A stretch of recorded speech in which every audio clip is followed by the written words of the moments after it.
اسی واسطے وہ فرماتا ہے کہ جب وہ عالم بالا پر چڑھا تو قیدیوں کو ساتھ لے گیا. پہلی تو بات یہ ہے یہاں پر اسکرپچر میں جو سطحی باتیں ہیں میں ابھی تو وہ بیان کروں.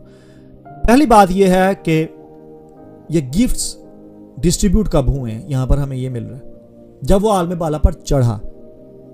یہ میری ڈیزائر نہیں ہے کہ میں آپ کو گفٹ ڈسٹریبیوٹ کروں, یہ منسٹیریل گفٹ کی بات کر رہا ہوں 5 روح کی خدمتوں میں سے, یا کہ آپ کے باپ کی آپ کی ماں کی گفٹ کی ڈیزائر نہیں ہے کہ وہ آپ کو کیا دینا چاہتے ہیں.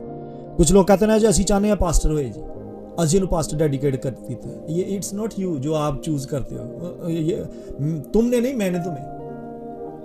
سو دا لارڈ ہمسیلف ایکچولی اسینڈیڈ, وہ اوپر گئے جس دن انہوں نے اس دن یہ کام کیا. کون سا؟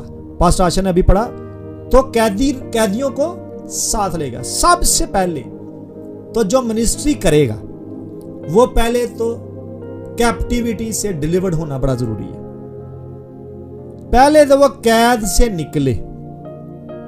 اگر وہ خود پوزیسڈ ہے لسٹ کا, اگر وہ خود پوزیسڈ ہے فورنیکیشن کا, اگر وہ خود پوزیسڈ ہے پیسے کی لالچ کا, اگر وہ خود پوزیسڈ ہے فلیشلی تھنگز کا, ورلڈلی تھنگز کا, وہ کیپٹیوٹی میں ہے, وہ کوالیفائڈ نہیں ہے کہ وہ اس گفٹ میں ایکسل کر جائے, وہ اس منسٹریل گفٹ کو اپنی لائف میں ایکسپیرینس کرے.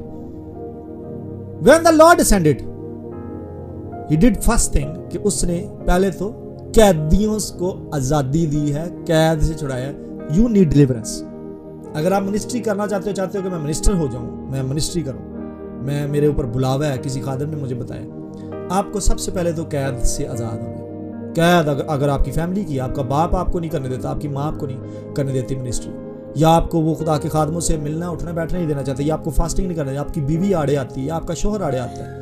میں یہ نہیں کہہ رہا کہ رشتہ دار ناتے داروں کو چھاڑ کے بھج جاؤ, میں یہ نہیں کہہ رہا, لیکن اگر آپ اوور کمنگ سچویشن میں نہیں ہو تو you need deliverance from the things جو آپ کو کیپٹیویٹ کرتے ہیں, جو آپ کو قید کر کے رکھتے ہیں.